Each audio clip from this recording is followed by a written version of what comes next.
What's up guys, Cloudie here checking in from the America server, and today we're gonna be looking at Yuria, the third hero to receive an adjustment in the balance patch of March 2021. Now I have to say that my initial thoughts of her were a little bit off. I thought that she was still gonna be super scuff even after the adjustments, but apparently I was kinda wrong. Yuria is on fire, running rampart in PvP, and she has become a bit more useful in PvE now as well. So let's look at her, let's see what has changed and how she looks like after the patch. So let's give it a bit of a more detailed look. And since she is on fire, we can keep looking at her in her League of Honor costume, which also puts her on fire. So let's see the skills. Binding Karma, her S1, this is her main DPS skill, 2 mana, 12-second cooldown. What was changed here is that she already had this magic damage that ignores magic block, reduces mana, and this part is the extra one that was added, that if it's a non-hero, so this is a specific PvE buff to the skill, then it deals extra damage. Also, if you have her S3 debuff up, then all of the damage will be ignoring defense. So also the damage of this skill was improved by about roughly 10%. That's what they wrote in the patch notes. So that's quite nice. She gains some extra non-hero damage here. Plus the whole skill gets a good 10% buff. That's always good to have. Now let's see what else they changed. Her S2 skill, which is her shield, 15-second cooldown, 2 mana. So this has received the increases attack part is something that used to be a perk, and now this is baked into the skill itself. So while the shield is active, she gains immunity to CC and extra crit chance, and she also attacks more targets with her auto attacks, which is quite nice because she or her attacks, because she does a lot of damage this way. And I was wondering if you could actually build some sort of weird auto attack build on this, but probably not. Anyway, the shield itself is scaling quite alrightish, I think. It's around, you can consider 100k attack will give you somewhere between 600 to 700k on the shield itself, so a decent PvP Yuria will have anywhere upwards of like 4 million plus shields, which is quite nice. I mean, that's a quite nice buffer when you are trying to not die to stuff. But let's move on, let's see what else they have changed. So if we look at her skill 3, Circle of Fate, then this has now a hefty damage to it, and it received an extra defense penetration that applies to the skill, so this was changed to it. Also, the debuff itself was changed from 5 seconds to 10 seconds. So the way she works is that she applies her debuff first, and then she nukes with her S1, which becomes a full ignore defense skill, and then with her soul weapon she can actually reset the cooldown of her S1 and apply the Circle of Fate debuff as well. So basically she can nuke once more with Binding Karma, which is quite nice. It's a lot of damage, but yeah, that is what they have changed here. And also they have added some additional non-hero damage here. So this is quite nice for PvE, but doesn't affect her PvP performance that much. And then finally there is the Blessing of Truth, which is her passive. Now what was changed here is actually they haven't really changed this at all. They have changed the perk itself, I believe, but not this base skill. So what this does, she gains a Stigma of Stars debuff on the target that makes them take more damage.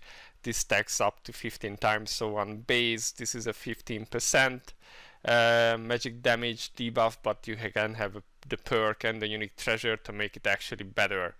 So speaking of perks, let's see what we have for perks here. Her S1 perks have not been changed, which is kind of interesting because this is her main damage spell. The light one makes it reduce 1k mana instead of 500, and the dark one makes it turn into a stun. Now these are kind of odd because if you pull off her S3 S1 combo, then the mana drain and the stun won't really matter, I think. In PvP, and if they cleanse your S3 debuff, then yeah, then you will not be doing that much damage anyway. So these seem to be PvP skills only, unless you really need either the stun or the mana reduction. But yeah, as far as I could see, most people don't take these two perks. Let's see what there is for the shield. This is where it becomes interesting. Now this is that replaces the 30% attack that was baked into the skill now, reduces the shield by 50%, but it becomes irremovable. So this way, once she has her shield up, you can no longer dispel her, you can only break it with like Sarah or Scarlet, who have shield removal skills, which makes her, together with her new tier 5 dark skill, quite formidable, and also with her unique treasure, because she gains a lot of CC immunity for a nuker. That's pretty powerful. So yeah, the other skill, the dark one, this wasn't changed, but this is an interesting one. Increases the mana cost by 1, but the same effect will be cast on an ally with the highest attack. So the highest attacker in your team will also receive a shield that gives them attack and crit chance bonus, and of course makes them immune to CC. So this can be useful both in PvE and PvP. If she is the main DPS, she probably doesn't need this, but if there is like a support that she also wants to shield, then this could be kind of nice. Moving on to the S3 perks, reduces 500 attack speed. Well, yeah, maybe a PvP thing, and dispels positive effects from the target. That's definitely a PvP thing and could be very useful, because remember, this is the one that prepares her S1 nuke, so being able to dispel, and also it's like well, it's a 3 mana skill, so it will not be easy to counter, say, a bow team with this one, unless you have the chance to survive the nuke that will be coming at you until you get that 3 mana. But yeah, it is an alright perk, and dispels, having dispels, especially in PvP, are quite nice. So this should be useful and probably part of your PvP perks. Now if you check her tier 4 perks or S4 perks, this was a bit updated to change the maximum boost effect to 2.5. This was 2% before, which is like alright. So now if you take the perk, then instead of 15% you get a slightly more. So yeah, it's like alright-ish. If you also take the unique treasure, then you can go up all the way to like 62% or something buff, which is not too bad considering you also have the soul weapon, which will also buff. And then there is increases defense and attack speed boost by 50%. Now this one has me somewhat puzzled, because, well, alright, like 9k defense is not too bad, and then you can get a bit extra speed, but speed is not that useful in general. Maybe if you were wanting to build her like a super fast nuker in PvP, and then you don't want to get any speed stats on her at all, then maybe this could be good. Perhaps, but yeah, that's an interesting question if you are like going for, because you're definitely gonna be picking her Yuria Dark, her Transcendence 5 Dark, and then if you want to say also have the shield, then you already are pretty low on points. Like I could pick the light skill here, you don't really need any of these, but also having things like the extra attack and well, the extra attack, or like mortal wound if you are facing off against some bruiser type teams, that could be kind of useful. So yeah, whether you can fit this one into your build or not is kind of up to you. Maybe with a 95 TP setup this is possible. Otherwise it's kind of a weird perk. Like I'm not sure if it's worth for that little bit of extra defense, especially with so many ignore defense heroes out there. And the speed boost, getting 150 speed extra, it's probably not worth, I would say. But maybe that's just me. Definitely not a PvE perk anyway, because speed just doesn't really matter there. You have so many other sources for that. And yeah, that's pretty much her perk. So PvE wise, she doesn't really have anything. You can pick this one because you don't need, unless you are doing special content that needs either mana reduction or extra stuns. And maybe you can pick this one if you somewhere need a dispel, but that's really rare in PvP. or PvE. It's mostly a PvP, and then for PvP you take these ones. And then we have to, of course, look at her tier 5 dark perk. So at the beginning of the first battle, Yuria gains Blessing of Foresight, which increases her dodge chance, and all damage reduction by 300. So this is toughness and dodge for 20 seconds. If this effect is also irremovable. If she is inflicted by CC while under Blessing of Foresight, she will use up this buff, so lose her dodge chance and damage reduction, but she will also dispel all negative effects, gain immunity to CC, and recover 1 orb of mana. So what was changed here is that they added this gain immunity to CC part to the skill. So right now, if you are going into a PvP match for 20 seconds after the start, if you CC her, she becomes CC immune, which can be actually removed, and she will gain 1 mana. So that means that she will become a lot more deadly in that time, and you kind of have to take that into consideration. And if you will also look at her UT 1, that's even more CC immunity for her, so can see why this is interesting. So definitely something you will want to have in PvP. In PvE it's less of a thing, because you usually don't expect to be taking damage on your DPS, or at the least to have them shielded by them, so probably not something you need there. Alright, so let's see what they have done to her unique weapon and unique gear. So the unique weapon gained a little bit of buff here. Every normal attack increases her attack by, well, let's just check the base weapon, so by 1%, and crit damage by 1% for 10 seconds. This can stack up to 20 times and is irremovable, and this goes up to 2.5 per stack, so yeah, that's like a 50% attack and crit damage bonus at 5-star unique weapon, which is quite nice. And also this is the part that they buffed, that they doubled the mana gain. So this used to be 500 mana at the maximum unique weapon, now it's 1k mana. So every time you use a skill, she recovers a whole mana orb, which, if you consider that her skills aren't terribly high mana cost, once she gets started and starts casting, she becomes a lot more faster and deadlier. Let's also check her unique treasures, see how they play into her build. So here is your unique treasure 1, which is her damage skill. As you can see, it increases the damage and grants immunity to CC for the duration of the skill. So again, this is like with Yuria S3, that you can actually dispel the CC immunity and like silence. So like, for instance, a Leo silence will dispel and remove the skill, and silence her, dispel and silence her. But yeah, you have to kind of catch her during the cast, which can be pretty tricky. Pretty much have to precast. And of course this increases the damage by 50%. So this is, I believe, her main unique treasure, both for PvE and PvP. In PvE she wants to do damage, in PvP she wants to do damage and be CC immune while she's doing it.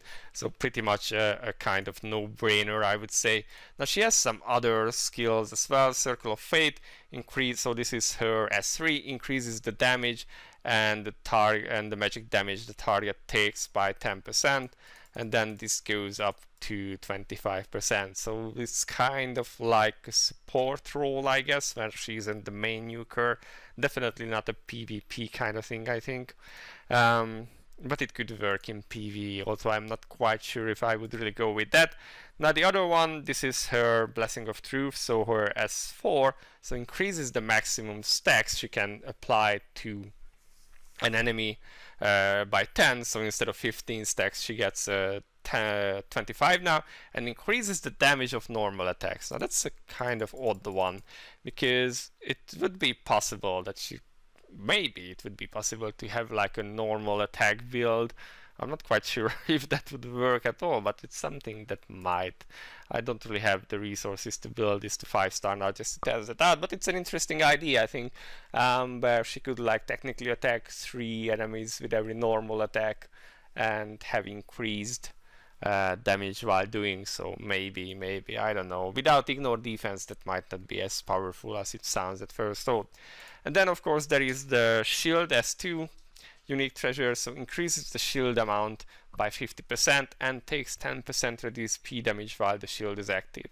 So technically, if you take this unique treasure you can see that the scaling part is the P damage reduction, but you could have her normal shield strength with the perk that makes it undispellable, and you could, yeah, or you could have the other perk that applies it to another target as well. So both can be, maybe in a support role, I would say in PvP, because in PvE you usually wouldn't run her for the shield itself, so probably wouldn't be running this one, but in PvP it could be a build where you use her like a shield hero and she rises through that. Yeah, but otherwise I would say her main unique treasure is definitely her S1, both in PvP and PvE. And finally, let's look at her soul weapon, which also received a bit of a buff. Let's see what they have changed. So they have changed the number of charges to 6. What does it do actually? So it resets the cooldown of her S1, deals damage to the enemy, reducing their heal rate and inflicting Treading Destiny. So Treading Destiny is the S3 buff, which means that basically after the soul weapon you can instantly cast S1 again and it will ignore defense. So that can be quite a big nuke if she pulls it off. If the target is a boss, deals additional magic damage that ignores defense, so this will also deal some damage. And then what they changed here is that they moved the previous advancement phase 2 to advancement phase 1, so reduces the skill activation requirements by 5 seconds and increases the damage it does by 70%. So that becomes a quite potent nuke now against bosses. So that would be quite nice. I assume it applies to both parts of the damage. And then advancement phase 2 is new, which is dispels negative effects from self and gains Blessing of Foresight upon use. So this is her Tier 5 Dark, which is quite interesting that her Tier 5 Dark perk is the one being activated by her A2 soul weapon. So this gives her dodge chance, toughness, and if she is affected by CC during, then she will consume this effect and become CC immune and gain mana. So that will also be coming through her soul weapon. So where does she stand in terms of usefulness now? Well, in PvP she has been a scary nuker for some time now, but the problem was with her that you can still dispel her Treading Destiny, and the current meta is everyone is running a lot of shields and dispels, like, or cleanses if you want to say it like that. So a lot of teams will actually have like 3 cleansers. This is pretty common. So it's kind of hard to use a character that needs an actual debuff to do damage, which can be dispelled. And they haven't changed that, so she still can nuke around freely. But the increase in her general damage made her even more dangerous. So there are actually a lot of people who are using her now, which is quite nice. It's nice to see her being back.